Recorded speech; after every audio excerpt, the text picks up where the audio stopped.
All right. Welcome, everybody, to another Acolyte review. Ged, Yes, sir. looks like you're in some different digs. Live on location. Yeah, I am at the simulator. This is kind of what I've been working on. I know it's kind of blurry because I have portrait on, but yeah, this is it. This is kind of our main lobby area. Here's our big roll-up bay door, which if it wasn't 7,000 degrees outside, I'd probably roll up and enjoy the nice fresh air, but it is way too hot. Is it hard to work next to a bar? No. No, if I'm being honest. The only time it's hard is we had a new drop this week. Royal City, in my opinion, has really missed the mark historically on like a really light, crisp, like alternative to the Coors Light crowd. Yeah. And I got a note. I got a note yesterday saying that, not yesterday, last week, that they changed the recipe of their Two Rivers. So I went to their patio Sunday with Stacy and a friend of ours who's staying with us, and we went, and it is beautiful.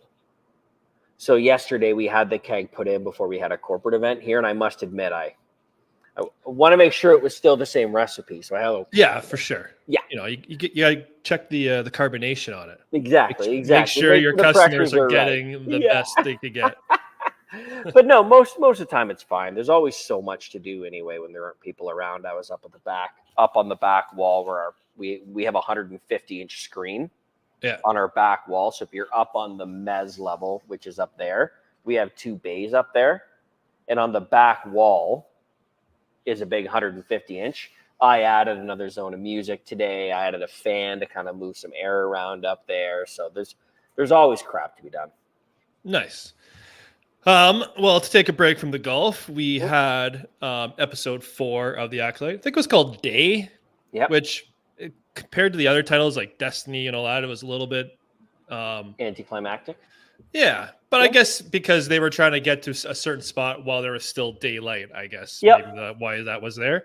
But essentially we pick up after episode 2. So we're on wherever the hell planet Kelnek is on, Forest Planet and Kofu, okay. And we got 2 competing organizations trying to get to Kalneka first, who, if you didn't know, I think we could assume or confirm he's left the Jedi Order and he's in exile. He's in hiding, I believe, is what is going on. Yeah, I mean, he definitely wouldn't. I don't know if I'd say he's in exile, but he's definitely ostracized himself from the Order. He doesn't really want to be found. Yeah. And we get a couple little scenes with him in the beginning. He's making himself like a little lunch or something like that. And when they pan around the room, the very first thing, the thing they make you look at is he has some diagrams and drawings on the wall, which I believe are the same symbols the witches were using, right? That was my guess. Like the markings on them. Interesting. I'm assuming that's the correlation. So he's either been, we see in one of the trailers a part of the flashback where he looks like he's possessed. His eyes are pure black and he's fighting Tormund. Yeah. So we know he gets under the influence of the witch magic and stuff like that. So is he like obsessing about it? Did he see visions in the forest? I don't know. Like I haven't put much thought into it, but there's going to be a tie into the witches why he's there. So we'll have to see how that plays out. And then we basically jump to May and is it Quimir? Quimir. And they are going on their journey. He's already been there. He already knows where the Wookiee is. But simultaneously, he's telling her how dangerous it is, and everyone avoids this. It's been highly suspected that he is Zipperhead? The Sith Master. Yeah. I think he's Zipperhead for sure. And I think after this episode, it leaves little to the imagination that he isn't. He knows everything, right? He's also able to let her feel like she's in control of a conversation. Yeah. But instantly make her like the receiver of it, which is very interesting. And he's constantly digging, exactly, into her thinking, like, how are you going to do it? You failed so many times. Like, he's constantly pushing her. Yeah. So I think it's pretty obvious he's going to be the guy. But as they're maybe we'll just start with them. As they're making their way and discussing, we get to a point where May basically wants to not essentially give up, but she basically thinks it's impossible, that the master's given her impossible tasks that would be impossible to kill a Jedi. That's basically sentenced her to death. So she's like, well, I'm going to go make peace with my sister. Yeah. And she's confirmed that the reason why she's even doing all this bad stuff to begin with is because he's threatened to kill her. If she doesn't do it, he will kill her. Yeah. So that's a lot different. We thought she was feeling hate, rage towards the Jedi. And maybe she was, but once she confirmed her sister was alive, right? Yeah. He was probably told she was. She even says, like, this changes everything now that I know that OSHA's alive. Yeah. So now that she's at, like, how'd you feel about the quick flip flop there a bit? Because on one hand, to me, if she was truly leveraged into it, and they are twins, right? Like, is one going to be super evil and one's super good, right? It feels like once I could believe that once she found out her sister was alive, all that pent up anger and stuff like that, you would feel it kind of change. But on the flip side, she did kill 2 Jedi. And she's already gone to the Wookiee planet. She's already gone to Kilneka. To Kofu. Yeah. So, like, she killed those Jedi without it didn't look like there was any remorse on her face at all. So it seemed like she was in the revenge game. But yeah, so I don't know how I felt about her quickly, because then they're like, oh, you got to deal with the Jedi and all that stuff. Like she ain't going to be a free citizen. But I guess she said she could leverage the knowledge she has. For sure. Yeah. And then Quimir threatened her right away, he will kill you. And she's just like, there's no way he could find me that fast, which is another tell that he's going to be the guy. Oh, yeah. But I was thinking, I'm like, what if she set up a booby trap? That'd be a way to kill him without using a weapon. And then she does set up a booby trap. I was like, oh, I'm right. But no, it was, I'm going to leave you here. I'm going to go race off to Kelneka first and surrender. Yeah. Which was interesting. So he's left there hanging, and, his I don't think he's hanging for very long. Yeah, I don't think he's hanging for very long. No.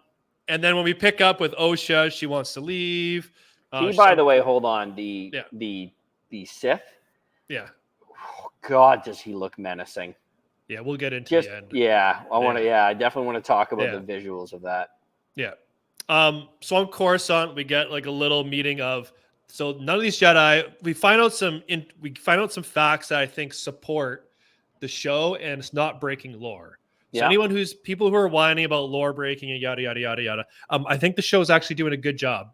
That's just my opinion, but hey, one thing I liked was when they're talking about, oh, May's out there, she's been trained. They're not even considering Sith. They weren't considering Sith earlier. They haven't even mentioned the word Sith. They were wondering if she's been trained by a Jedi or if there's a splinter or which I think is interesting. They can't even comprehend that there could be Sith there, that they think it's just a rogue Jedi, doing stuff things. So that fits the lore of them in the Phantom Menace when Kaidi Mundi says, it's impossible you encounter a Sith master. They've been extinct for a millennia. Yep. So now the other thing people are going to bring up is that the guy with the huge forehead, that is Kaidi Mundi. It was confirmed in the credits. So I think some people are. Who's Kaidi Mundi? The dude, the Conehead. So he's on the council in Revenge of the Sith. Got it. In okay. all 3 movies, I believe all 3 movies he's on the council. Got it. Okay. He's the one who dies. He gets shot in the back. During Order 66. So he's there, and he's the one who says, impossible you encounter a Sith Lord. They've been extinct. So now all of a sudden he's in this show, and they're fighting Sith. But I think the one tell, and why I'm fine with it, is he doesn't go with Soul to the planet. He's just there on Coruscant, and he hears a report of a girl who's been trained by what they think is a Jedi. Yeah. So he has no reason to suspect the Sith. So unless he gets more hands-on involved, as of right now, having Kaidi Mundi in there does not break any lore or canon. Some people are upset because he wouldn't have been born by now, but hey, I'm not going to argue how long an alien species in a made-up galaxy lives. I don't know if that's been established or not, but I'm assuming they got some life to them. If they have to retcon he lives an extra 100 years than what they thought, by all means, I couldn't care less. Whoop-de-doo. If you're gonna be sour grapes about that, I can't help you. Yeah. But teach their own. If you're a real purist on when an original idea gets presented in canon, it has to stay that way. You want to be upset about, that's fine. To me, I don't give a shit. It's fine. Yep. Don't care.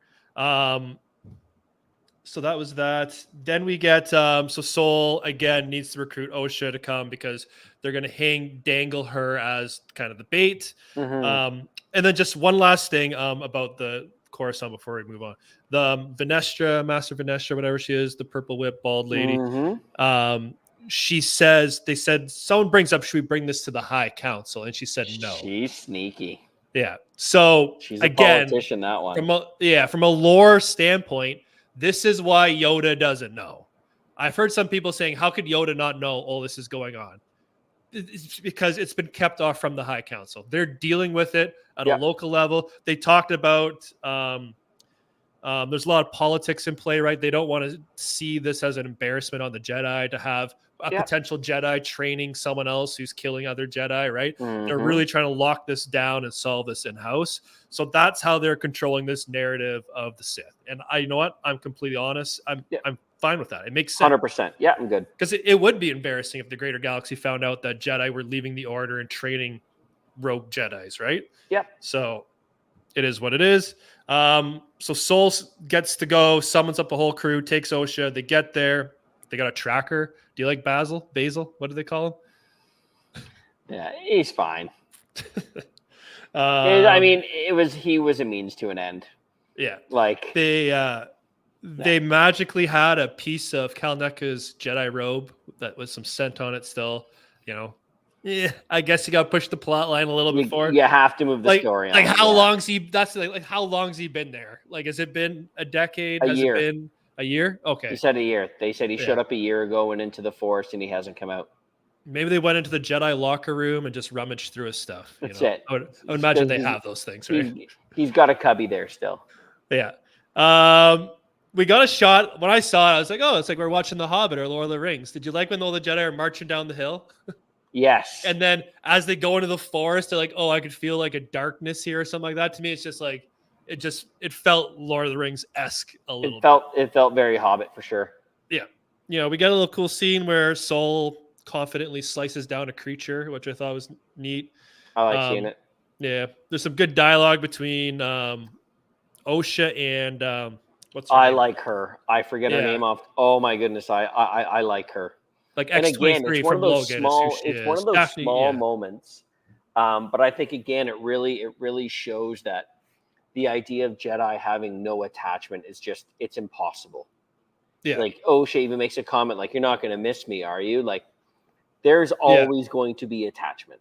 And they're talking about loss, and she's like, "It's not about who you lost; it's about who survives, or something like that." So it's not about what you lost; it's about what survives. You have survived a lot. Yep. Yeah. So there's some cool little interesting Jedi teachings and beliefs there. Yep. Again, I liked a lot of those little moments. And then essentially we get to the point where they finally, they're kind of the scream. Okay. Yeah, no, sorry. Our tracker gets way ahead, sniffs May, screams, signals the group. May goes running in to go surrender herself to Kalneka. And you could tell right away, he didn't make it. He did. He's sitting there with a lightsaber burn across his chest. Now, I've seen some people complain that there's all this buildup for Kalneka for him to not do anything. Again, I'm fine with it because I like my expectations diverted a little bit. Yeah. And just like Carrie-Anne Moss's character, he's going to be in the flashbacks. Yeah. Like it's not the end that we've seen of his character. Yeah. No, I'm good with it. And it establishes what we're going to get into, how serious the threat is they're going up against. So I love that she's in there. Jedi surround the little hut and they're like telling her to get out, blah, blah, blah. And then and Osha's Sol tells her, stay behind us. So she's kind of the trailer. And then you just see them all standing there in silence. And then you just feel, I don't know if someone mentioned it's gone cold or whatever, but you just feel. No, you see Sol turn around. Yeah, you can just see everyone feel like get creeped out and they just do the slow turn. And then I thought this part was shot, like I just loved it. Like you see the blurry Sith just float down like Mary Poppins. Yeah. Like it was just very, very menacing. And then the slow approach. And I did not like how Zipper Face was, or Darth Teeth, I've heard. Darth Molar. was portrayed in the first episode. The whole standing on a rock in the light and igniting your saber was kind of lame. Darth Mauler. Yeah, but in this one, I thought he looked badass. Like the music was on point. The way they shot it was on point. It was creepy. It was eerie. It had horror vibes. He just sneaks up, and then they're like, Saul's just like, they're like, identify yourself. Like, and the one girl's like, what is that? And then when he ignites the saber, Saul's just like, oh shit, run. And just, there's that scene, there's a gif of it over the other, just flicks, and then his head does this like very uncanny, like spring back like this to face him. It's very bizarre looking. And then just sends them all flying. And like, it's shitty to get a cliffhanger there. The episode should be longer, but it was cool. Not me. I loved it. I can't wait for 5. Yeah. I can't wait for the next episode now. I love that they did that. And even though we saw a lot of those scenes in the flashback, seeing them all together with the proper soundtrack and music and stuff like that, not like trailer music. Yeah. It added so much more to it. It hit for sure. Loved it. It just and like for that Sith, for him to just blow away those Jedi with just one force push, like they're dealing with someone very powerful. So, couple questions. I love all the sabers. I thought the saber placement was good. Red, the green, the blue, and some yellow. So knights. Yeah. So one thing, Plo Koon, if you notice, was part of this group as well. Dave Filoni's boy with the respirator. Which I said back in I think the first review we did, if there's anyone who shows up, it's Plo Koon, Yoda, and Chewbacca or something like that. We're like the 3 who would still be alive. So if I do have a gripe though, I appreciate Plo Koon was in it. I don't like that he was on the mission. Because just like what I said for Coyote Mundi, I don't think it's lore breaking because he doesn't go on the mission. He doesn't see it. Plo Koon's there and sees a legit dude ignite a red saber and send them all flying. And some people think that this might be like a Rogue One situation where all these Jedi die and they don't get to report on the Sith, which I think is a great way to potentially go. But is Plo Koon keeps the string? So Plo Koon's not in episode. He's on the council in the prequel trilogy. Oh, so he is alive. Yeah. So the fact that they brought him on the mission is the one thing that's giving me a little trepidation from a lore continuity perspective. But again, we got to see how it plays out because I don't even know if they know they're dealing with a Sith, right? Because these are like Jedi Knights, Soul's a Master, but none of these people are High Council members. Like, no, they've never even seen. We don't know what their knowledge is. And if a Sith hasn't been around for 1,000 years, your brain's not going to go to automatically, oh, this is a Sith Lord. It might be like, how the hell does Jedi get a red saber? Or something like that. But I don't know. But I'll have to see how that plays out. So I guess my only other question for you is now the show's called The Acolyte. Was May even the Acolyte to start with? Is the Acolyte someone else? Is that Sith Master the Acolyte? Like, who is the Acolyte? Or do you think it doesn't even matter? So the Acolyte is the 3rd person in a Sith trio, right? So there's the Master. That we think, yeah. Yeah.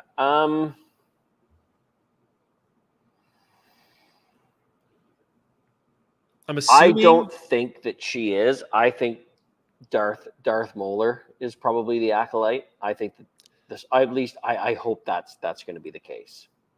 Yeah. So they keep calling him again. They keep calling him Master. We've both assumed he's the apprentice and that there's still a Master, obviously, to be revealed. Yeah. But he's a pretty damn strong apprentice. So there's no lack in his power. So I'm starting to wonder. And like we know, obviously, Plagueis people are hoping he's involved. Tenerbis or whatever his name is, Plagueis' master, maybe he's involved. We're hoping maybe one of those guys are in the background. Could this guy be one of them? Is a question. I guess it would be technically, if it was going to be one of them, it would be Plagueis. But would you be mad if Quimir ended up being Plagueis?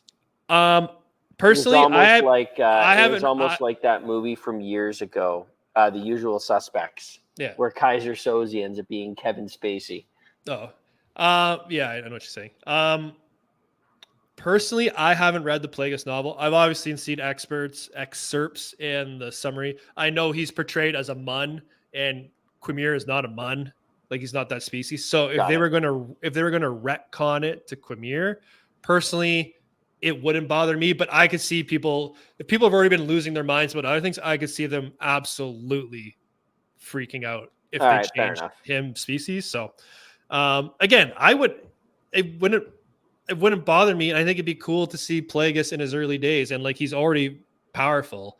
And the fact that Plagueis was trying to recruit May to be the acolyte with the knowledge of the witches, like, a lot of that tracks and fits. Oh yeah. And again, we're all assuming Quimir is this guy.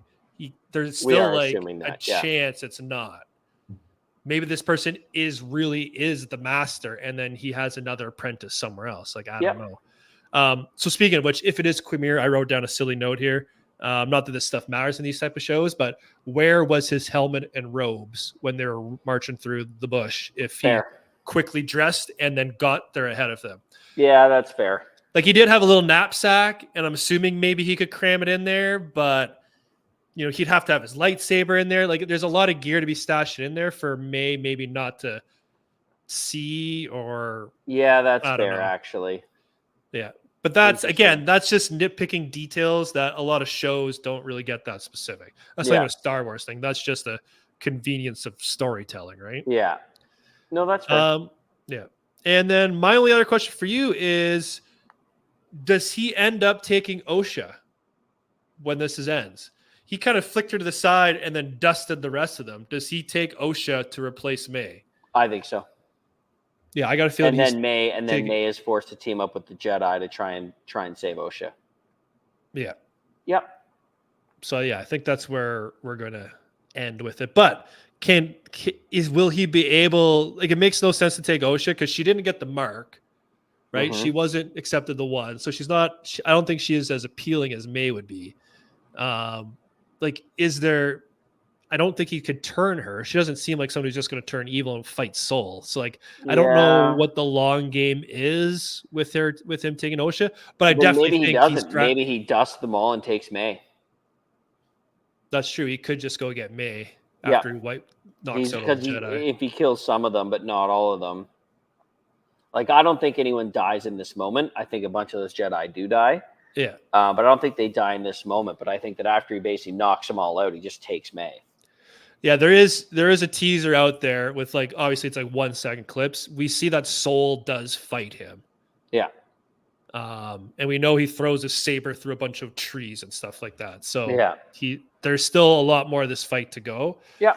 But yeah, no, I thought it was interesting. I got a feeling fans are gonna be disappointed actually next week, because I got a feeling we're gonna go back to the flashback. Oh, interesting. And you know why? Because Saul's telling May he's telling Osha, once we get May, I'll explain everything to you when we get back. So he finally let on, like, everything we've told you is not true.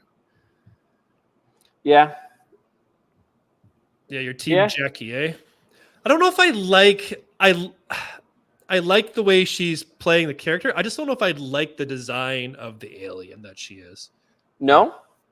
I don't know. Maybe she's just too bright colored. She is rather. Yeah. But I like I said, we said earlier, I loved her banter and her conversations with Osha throughout this, and her mentality. And you can see a lot of these Jedi are a lot more, well, some are very rigid, right, with the rules, and some are, you can see it, like, Soul's definitely very Qui-Gon-esque. And some people have even suggested now that we thought Venestra, however you say her name is, was very rigid, but with her not taking it to the council, maybe she's a lot more flexible as well. So it seems like all these Jedi kind of have their own agendas going on, right? And again, they're trying to manage all the power in the galaxy, basically. They don't want to be seen as weak. Yeah. So it's an interesting culture they've fostered there. For sure. Yeah. For sure. There's definitely an element of power hunger there. Yep, whether people want to talk about it or not. So, what do you rate this one? Solid 8. It was entertaining. It was fun. This has just been pretty much a solid 8 for me the entire way through. I've enjoyed it. It's been entertaining. I love what they're doing with the characters. Yeah. Yeah. Because I think I've been was I 8-8? I think I've been 8-8 or 8-2 and an 8. I'm actually gonna go 8-3 on this one. Okay. Again, it's like the pacing was fine. It was obviously a slow build to get to the end, but that Sith entrance got me really hyped up. Yeah, it was good. Yeah. It's not like I don't want to compare it to and say it's on that level, but it kind of reminded me of Rogue One a little bit. You go through that whole story, and the very end, you get the little Vader tease. Yeah, that was just just soul crushing to the rebels, and I thought this was a very wicked entrance. Yeah, it was good. Yeah. All right, so that will wrap it up for us. Let us know in the comments what you guys thought of this episode. Let us know who you think this Darth Mauler is. Darth Mauler is. Darth Tooth. Yeah. And we will see you all next week. Peace out, everyone.